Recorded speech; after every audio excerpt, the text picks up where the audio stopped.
Consultant को हम कैसे वेरीफाई करें? हर एक बंदा जो है 50 कंट्रीज जो है उसके ऊपर उसकी एक्सपर्टीज नहीं हो सकती। वो पैदा हो के भी आ जाए 10 बार तो वो नहीं हो सकती। आपको वो बेचते हैं। कम से कम पैसों में कौन सा मुल्क बेहतर है? सर मेरे ख्याल के अंदर जो पैसा है ना वो इतना मैटर नहीं करता जितनी आपकी प्रोफाइल मैटर करती है। हम जो मेन चीज पूछते हैं कि आपका बजट कितना है। 30 हफ्तों में इतने पैसे बना लेता है स्टूडेंट के कम से कम अपना खर्चा उठा ले। स्पेशली बाल्टिक स्टेट्स के अंदर जो ना मेन काम है डिलीवरी का 300 से तो लेकर 400 जो हमारे यहाँ से गर्म इलाकों से स्टूडेंट जाते हैं जी वहाँ जाके बर्फबारी में वो कूप अप कर सकते इतनी आसानी से? मुश्किल कर रहे हैं, मुश्किल होता है लेकिन कर रहे हैं। अस्सलाम वालेकुम व्यूअर्स, मैं हूं आपका होस्ट अब्दुर्रहमान और आज की पॉडकास्ट सीरीज में हम डिस्कस करेंगे कि पाकिस्तान से बाहर जाने का जो प्रोसेस शुरू हुआ है, लोग मिलियंस की तादाद में बाहर जाना चाहते हैं, जा चुके हैं, उसमें आपको किन चीज़ों की एहतियात करनी चाहिए। अभी सिर्फ पिछले साल 2025 में 7,62,000 पाकिस्तानी बैरून मुल्क जा चुके हैं और 2021 से लेकर अब तक के फिगर्स अगर हम कंपाइल करें तो 40 लाख के करीब लोग ऐसे हैं जो पाकिस्तान से हिजरत करने पर मजबूर हुए हैं। इसी सिलसिले में हमने आज दावत दी है एक वीज़ा कंसल्टेंट को। बेसिकली वो स्टडी वीज़ा कंसल्टेंट है अवैस चौधरी साहब। उनसे डिस्कस करेंगे कि किसी ने अगर बैरून मुल्क जाना है और स्पेशली स्टडी वीज़े के लिए जाना है तो पहले उसे क्या देखना चाहिए। कंसल्टेंट 1 नंबर क्या होता है, 2 नंबर क्या होता है, कंसल्टेंट कहाँ कहाँ गलतियाँ करते हैं, आप कहाँ कहाँ गलतियाँ करते हैं और इस तमाम प्रोसेस में ख़र्चा कितना आता है।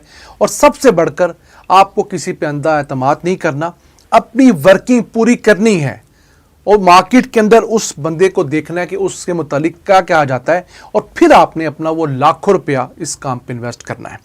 आइए प्रोग्राम में वेलकम करते हैं जी अवैस साहब। अस्सलाम वालेकुम। सर वालेकुम अस्सलाम जी, मेरा पहला सवाल, हर शख्स मुल्क से बाहर जाना चाहता है जो हालात है, लेकिन वीज़ा कंसल्टेंट देखते हुए उसे चूज करते हुए हमें कौन सी बुनियादी 2-3 बड़ी चीज़ें देखनी चाहिए? सर फर्स्ट ऑफ ऑल तो हम जो है स्टडी वीज़ा के को डील करते हैं जी।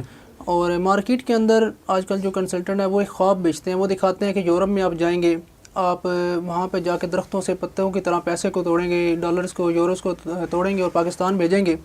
बेसिकली जो हकीकत है वो इसके बरअक्स है। सबसे पहले जब आपने किसी भी कंसल्टेंसी लेनी है, किसी कंसल्टेंट्स के पास आपने जाना है तो उसकी प्रोफाइल को चेक करें। और सबसे पहले ये है कि आप ये चेक करें कि जिस कंट्री में आप जाने के ख्वाहिशमंद हैं उसके ऊपर आपकी अपनी रिसर्च कितनी है। ये बहुत ज़रूरी है। ये बहुत ज़रूरी है। जब तक आपको ये चीज़ नहीं पता होगी कि आप एक कंट्री में जाने की रिक्वायरमेंट्स क्या हैं तो कोई भी आपको ख्वाब दिखा के आपकी प्रोफाइल के बरअक्स आपको किसी ऐसी कंट्री में डाल दे जहाँ पे आपकी 100% जो है जो रिजेक्शन है वो यकीनी है, तो फिर आपका वो तकरीबन लाखों रुपए का जो लॉस है वो हो जाएगा। और आप यानी कि जो उसने कंसल्टेंट अपनी फीस ले ली, जी वो तो ले ली। सर कंसल्टेंट की फीस के अलावा और भी एक्सपेंसेस होते हैं जो आप किसी जो उसके लिए इंश्योरेंस लेते हैं, आप ट्रैवलिंग हेल्थ इंश्योरेंस लेते हैं, उसके बाद आपकी एम्बेसी अपॉइंटमेंट लेते हैं, वीज़ा फीस देते हैं और उसके बाद अगर आप फर्दर किसी और कंट्री में जा रहे हैं तो उसको जाने के बाद आपके वहाँ पे जो एक्सपेंसेस हो रहे हैं तो ये सारी चीज़ें निकाल के तो आपको तकरीबन लाखों रुपए का नुकसान होता है। ये बड़ी अच्छी बात आपने बात की है। तो एक तो आप स्टडी खुद करें जिस मुल्क में आपने जाना है वो आपके लिए वायबल भी है या नहीं है। बिल्कुल।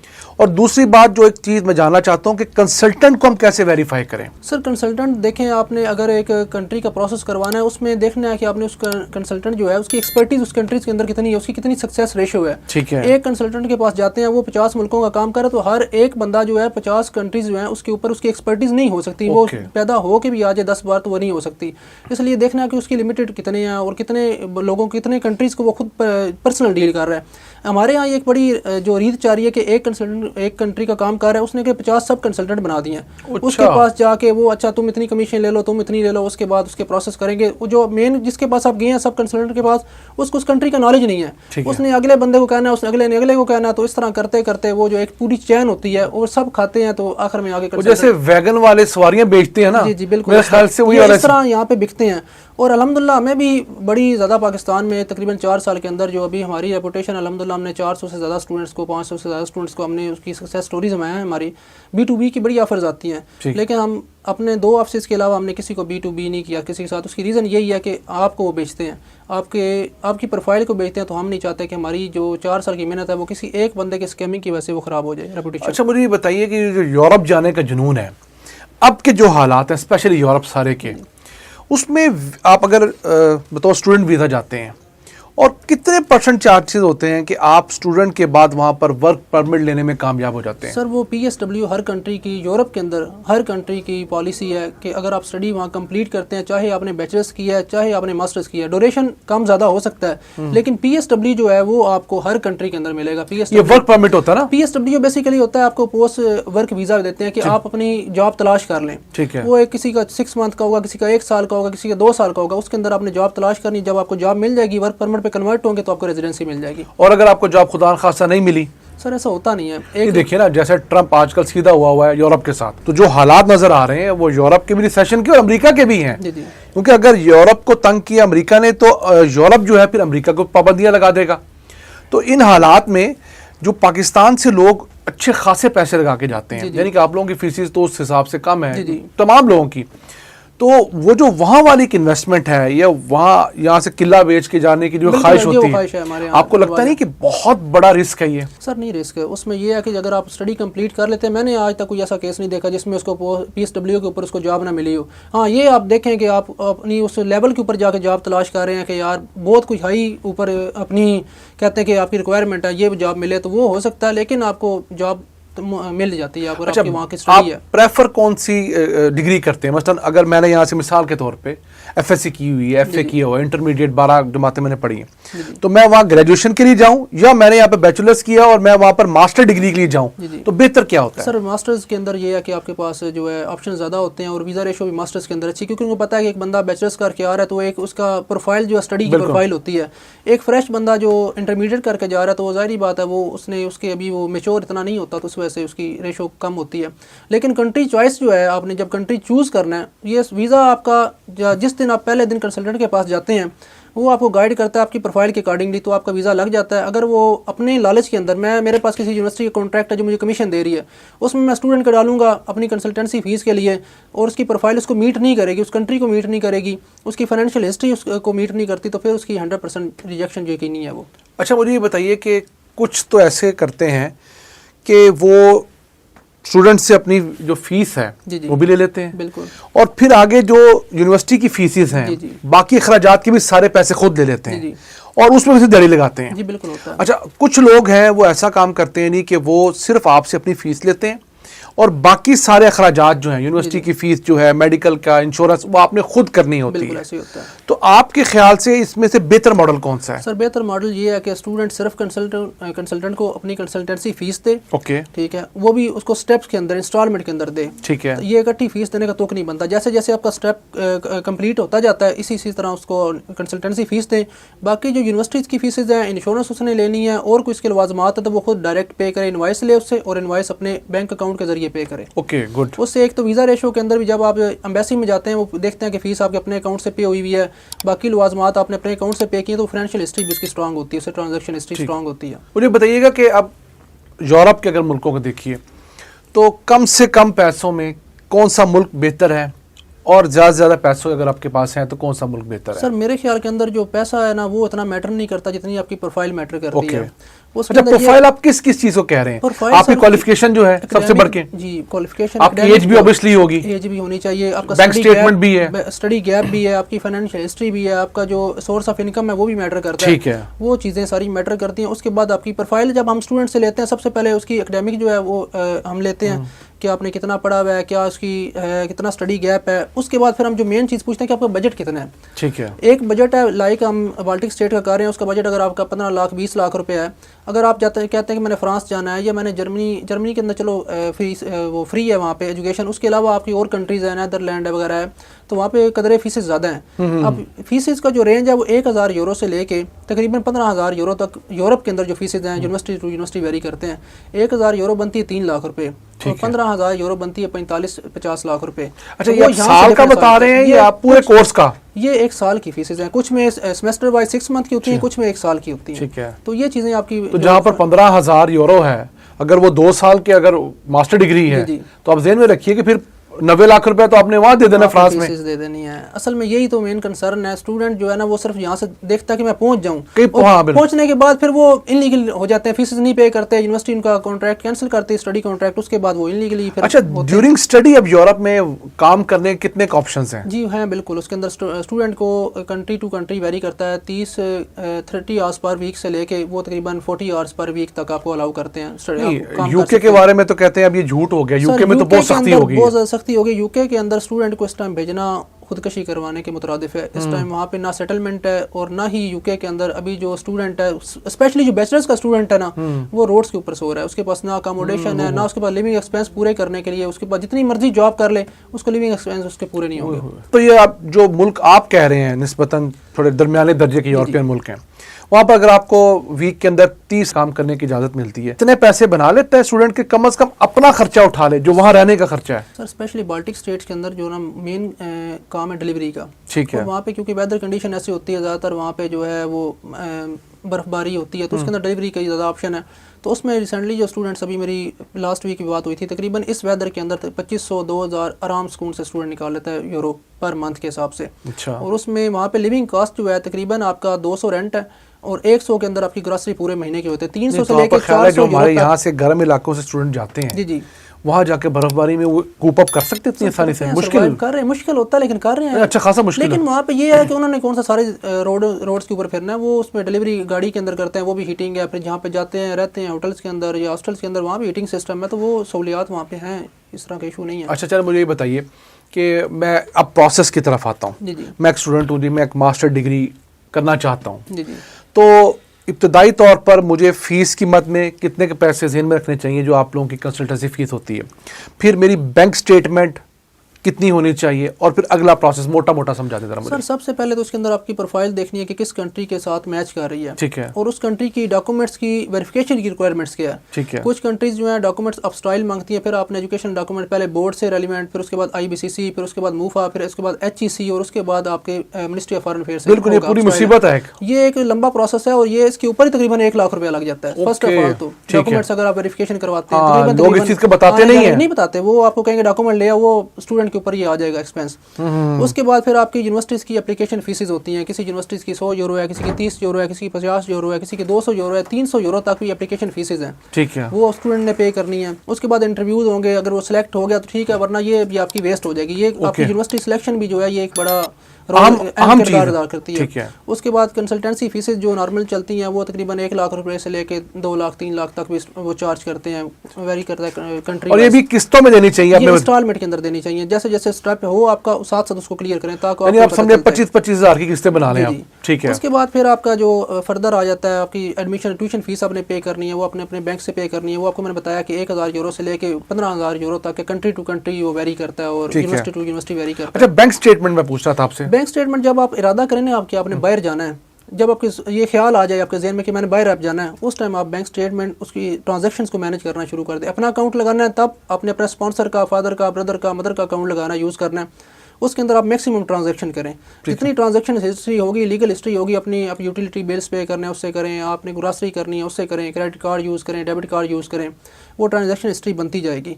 तो उसमें मिनिमम भी कोई बैलेंस रखने की जरूरत होती है? उसमें वो कंट्री टू कंट्री है, कुछ कंट्रीज़ के अंदर आपको मैच्योर स्टेटमेंट चाहिए होती है, आपने उसको 3 मंथ होल्ड करना है या 6 मंथ होल्ड करना है। कुछ कंट्रीज़ के अंदर जो है कि आपको 1 मंथ भी होल्ड हो तो इनफ है, वो आपका चल जाता है। तो वो कंट्री टू कंट्री ये चीज़ें वेरी करती हैं। अच्छा, आपके केस में रिजेक्शन रेशो क्या है स्टूडेंट्स की? सर हम जिन कंट्रीज़ का करते हैं उनमें लिथुआनिया का आज से 6 महीने पहले तक 100% थी, अभी उसकी कम हुई हुई है। कितनी हो गई है? तकरीबन अब वो 70 पे आ गई है, 80-70, लेकिन कंसल्टेंट बताते नहीं है। लातविया के अंदर इस टाइम 99% है, सर्विनिया के अंदर तकरीबन 99% है। 100% मैं नहीं कहता क्योंकि 1% फिर अल्लाह की ज़ात है, वो उसके इंसान के मुकद्दर भी होते हैं। तो ये जो हमारे यहाँ FIA की रिजेक्शन है उसका क्या करेंगे? सर FIA की रिजेक्शन अगर स्टूडेंट ने प्रोसेस अपना खुद किया हुआ है, किसी ऐसे कंसल्टेंट से करवाया हुआ है कि जो उसको स्टेप बाय स्टेप हर चीज़ उसकी अपनी ईमेल पे हो रही है, उसके प्रोसेस को नॉलेज है, उसको मैंने इस यूनिवर्सिटी में अप्लाई किया, फलां दिन अप्लाई किया, मेरा इंटरव्यू हुआ है। अब रिसेंटली मैंने जो है कल हमारा स्टूडेंट ने किया, FIA ने उसको तंग किया 1 घंटा, लेकिन उससे इंक्वायरी की है, उसने अपने डॉक्यूमेंट्स दिखाए हैं, अपनी वेरिफिकेशन सारी दिखाई है कि मैंने खुद पास वीज़ा लगवाया, तो उसको किसी ने एयरपोर्ट पे नहीं रोका। जब आप जस्टिफाई कर लेंगे, आप कॉन्फिडेंस स्टूडेंट के अंदर होगा कि सारा कुछ मैंने खुद किया, तो वो नहीं रोकेंगे उसको। हाँ, ये बात आपने ठीक अधूरा की। नॉलेज हो तो फिर वो उसको और कहते हैं कि यार इसको कोई फेक बंदा तो नहीं भेज रहा कोई। अच्छा, एक बहुत बड़ा इशू आता है कि जैसे पाकिस्तान के अंदर भी बहुत सारी छोटी छोटी यूनिवर्सिटियां, कॉलेजेस खुले हुए हैं, कनाल कनाल की बिल्डिंग लेके। बिल्कुल, इसी तरह यूरोप में भी है। यूरोप में भी है। तो उसको वेरीफाई करने का क्या तरीका है? सर स्पेशली जो ये है ना छोटे शेंजन कंट्री और बाल्टिक स्टेट्स, यहाँ पे जो जितने भी कॉलेजेस और यूनिवर्सिटीज़ हैं ये रेगुलेटेड बाय गवर्नमेंट है। ओके। यानी कोई वहाँ पे फेक इदारा बना ही नहीं सकता। जब आपकी इनविटेशन, जब आपको वीज़ा रेशो इसकी इसीलिए बेहतर है कि आपको जो इनविटेशन देती है ना वो आपकी एम्बेसी देती है। ओके। इनविटेशन एम्बेसी तभी देती है कि आपका इदारा उनकी मिनिस्ट्री ऑफ एजुकेशन से अप्रूव हो और वो उसका इंटरनेशनल स्टूडेंट्स को लेने की रिक्वायरमेंट्स पूरा कर रहा हो, तो उसके बाद फिर वो तो नहीं बनता कि आपकी वो फेक है ये कॉलेज है जो है। तो आपके पास वैसे अपने तौर पे क्या तरीका है? आप उनकी वेबसाइट विजिट करने के अलावा क्या कर सकते हैं? सर हम इमिग्रेशन को डायरेक्ट ईमेल करके पूछते हैं कि ये आपका इदारा, उनकी एक हर इदारा जिस तरह लिथुआनिया के अंदर SKVC है, लातविया के अंदर AIC है, वो उन्होंने अपनी लिस्ट के ऊपर दिए हुए इंस्टीट्यूट के, ये हमारे से रिकॉग्नाइज्ड है। ठीक हो गया। वहाँ से हम चेक कर लेते हैं उसको। अच्छा, तो आपने बताया था कि स्टूडेंट्स वहाँ पर एक वीक में 30 घंटे काम करने के लिए अलाउ हैं, तो क्या वो इतने पैसे बना लेते हैं जिससे वो अपना खर्चा कम से कम उठा लें? जी बिल्कुल बना लेते हैं। अगर स्टूडेंट देखें काम कर रहे हैं, वो कहते हैं जो घर बैठा लोअर भी बैठा, तो स्टूडेंट के अंदर अपनी भी एबिलिटी होनी चाहिए कि वो काम कर सकता है। अगर जो मोटिवेटेड स्टूडेंट हो तो वो करते हैं काम और अच्छी अर्निंग कर लेते हैं स्टूडेंट। जाहिर बात है स्टूडेंट घर से मंगवा के पाकिस्तान से लाखों रुपये मंगवा के तो नहीं पड़ेगा। वो कोई एलीट क्लास होंगे, कोई पाकिस्तान में कोई 2% 3% लोग जो बाहर अपने वालिदैन की पढ़ाई से कमाई से वहाँ पढ़ रहे हैं, लेकिन अदरवाइज जितने भी स्टूडेंट्स हैं वो खुद वहाँ पे कमा के अपना पीछे पे भेज रहे हैं और अपना एजुकेशनल जो है एक्सपेंस और लिविंग एक्सपेंस मैनेज कर रहे हैं। अच्छा, जिन स्टूडेंट ने यहाँ से जाना है और आते आता कुछ नहीं है उनको, जी जी। तो इंग्लिश लैंग्वेज के लिए क्या करना पड़ेगा या आइल्स करना पड़ेगा? जो सबसे पहला बुनियादी स्टेप उठाना है वो तो उस स्टूडेंट ने उठाना है ना, आप लोगों का काम तो बाद में आएगा। उसका क्या हल है? सर हमारे से पहला सवाल ये होता है कि ऐसी कोई यूनिवर्सिटी बताएं जहाँ पे आइल्स की रिक्वायरमेंट ना हो, ऐसा कोई कंट्री बताएं जहाँ पे आइल्स की रिक्वायरमेंट ना हो। लेकिन इसके बरक्स ये है कि जो स्टूडेंट इंटरनेशनल स्टूडेंट जा रहा है, स्टडी करने जा रहा है, अगर वो उसको इंग्लिश नहीं आएगी, वो उसको अंडरस्टैंड नहीं कर सकेगा, तो वो क्या वहाँ पे जाकर स्टडी करेगा? बहुत अच्छी बात की। तो सबसे पहले उसको इंग्लिश प्रोफिशिएंसी बेहतर करने की जरूरत है। ठीक है। मेरे पास जो स्टूडेंट आता है, हम साइन अप करने से पहले से पूछते हैं कि इंग्लिश प्रोफिशिएंसी कैसी है आपकी, को बोल लेते हो, समझ लेते हो, कोई नहीं? ठीक है। तो वो ये बात ना हो कि मैं अंग्रेजी को समझ लेता हूँ, उर्दू में समझा देता हूँ, तो ये वाला काम नहीं है। अगर इंग्लिश प्रोफिशिएंसी बेहतर करने के लिए ये है कि जैसे ही वो सोचे कि मैंने इंटरमीडिएट के बाद जाना है, तो इंटरमीडिएट के एग्जाम देने के बाद अपनी इंग्लिश स्पोकन के कोर्स ले या आइल्स वगैरह PT अटेम्प्ट करे और भी इंटरनेशनल जो लैंग्वेज के कोर्सेज हैं वो अटेम्प्ट करे, तो वो ज़रूरी है प्रोफाइल बेहतर करने की। पहले ऐसे कुछ था कि यूनिवर्सिटीज़ आपको देती थी, अभी भी है, कुछ कंट्रीज़ आपको अलाउ करती हैं विदाउट इंग्लिश प्रोफिशिएंसी MOI के ऊपर, लेकिन जो है फर्दर जो जैसे जैसे दिन गुजर रहे हैं अब आइल्स बहुत कंपलसरी होता जा रहा है। नहीं तो आइल्स के कितने बैंड्स चाहिए ऑन एवरेज आप? सर ये हर यूनिवर्सिटी और कंट्री वेरी करता है। मिनिमम B2 लेवल आपको चाहिए होता है, 5.5 आइल्स के अंदर और 59 स्कोर PT के अंदर। इसी तरह डलिंगो और फिर दूसरे कोर्सेज वो चाहिए होते हैं। नहीं, ये तो बुनियादी चीज़ है। देखें नहीं, मैंने अगर कहीं पढ़ने जाना है जी बिल्कुल, तो मुझे उस मुल्क की जुबान तो आनी चाहिए ना। बिल्कुल। अब मैं देखा लोग यहाँ से रशिया चले जाते हैं MBBS करने, बिल्कुल ऐसे ही है, तो उनको रशियन की लिपि नहीं आ रही होती। ऐसे ही। अगर वो यहाँ से रशियन इब्तदाई तौर पर बुनियादी सतह पर सीख के जाएंगे तो बहुत सारी प्रॉब्लम्स उनकी सॉर्ट आउट हो जाएंगी। सर ऐसे ही है। आप कुछ कंट्रीज हैं जैसे जर्मन है, जर्मनी के अंदर आप जाते हैं तो वो कहते हैं कि आप जिसके पास A2 लेवल या B1 लेवल जर्मन लैंग्वेज है उसको इजी एडमिशन मिलता है, उसका वीज़ा रिफ्यूज़ नहीं होता। ठीक है। इसी तरह मैं कहता हूँ और स्पेनिश जर्मनी में मेरे ख्याल से जो एजुकेशन है फ्री है, फ्री है, बिल्कुल। यानी कि आपने अगर जर्मन लैंग्वेज सीख ली है तो आपके लिए बहुत अच्छे मौके वहाँ जाने के। इसी तरह स्पेनिश लैंग्वेज अगर आप पाकिस्तान में सीख लेते हैं ना, तो यकीन करें आपकी स्टडी एक्सपेंस आप 10 से 12 लाख रुपए में स्पेन के अंदर लीगली मूव हो सकते हैं, आपका वीज़ा रिफ्यूज़ नहीं होगा। अगर स्पेनिश लैंग्वेज आपको कम से कम जो है B1 लेवल तक भी आ जाती है। तो ये चीज़ें बड़ी मैटर करती हैं जिस कंट्री में आपने जाना वहाँ की लैंग्वेज, और बाकी इंटरनेशनल अगर इंग्लिश स्टार्ट प्रोग्राम है तो फिर उसके लिए आइल्स और PT आपके लिए बहुत ज़रूरी है। ठीक है।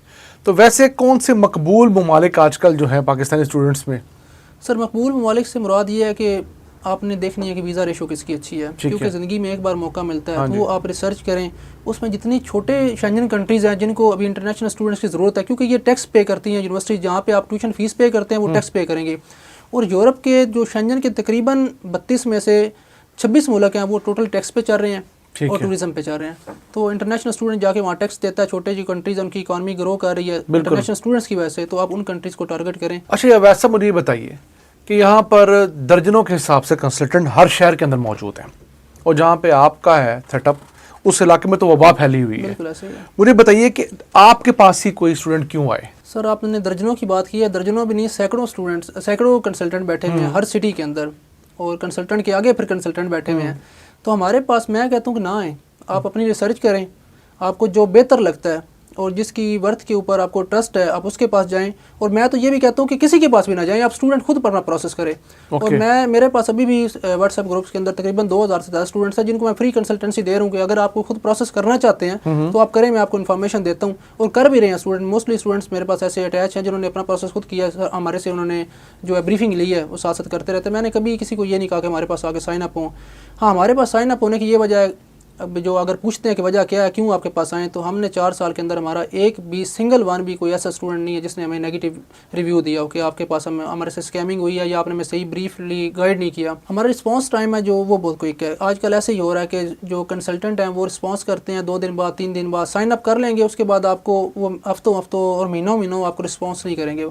तो इस वजह से जो है हमारा ये है कि हम फौरी तौर पर रिस्पॉन्स करते हैं स्टूडेंट। वैसे 1 साल का टाइम लग जाता है यहाँ से अगर आपने स्टूडेंट वीज़े पे जाना है तो? सर तकरीबन अगर आपको हकीकत पूछें तो ये है कि तकरीबन 4 महीने से लेके 1 साल तक भी अरसा लग सकता है। वो डिपेंड करता है कौन सी कंट्री आपने चूज की। यहाँ से फ्लाइट लेने तक हमारे लोग समझते हैं ना कि मैं आप कंसल्टेंट के पास चला गया हूँ तो आप कोई महीने बाद ही मैंने चले जाना, सबको मुलाकातें कर लो, मुलाकातें कर ले। उसमें वो ख्वाब भी ऐसे दिखाए जाते हैं ना कि आपको बस ये आपने पेपर में दे दिए तो बस आपका अगले महीने वीज़ा आ जाएगा।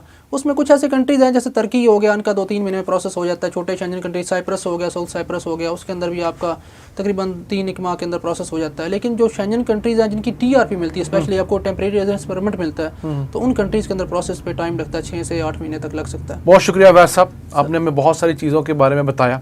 तो नाज़रीन, ये था हमारा आज का एपिसोड। हम तमाम नाज़रीन से हमेशा कहते होते हैं कि आपने कहीं इन्वेस्ट करना है, कहीं जाना है, ज़ाती तौर पर रिसर्च करें, हम पे ना रहें, हमारे गेस्ट पे ना रहें।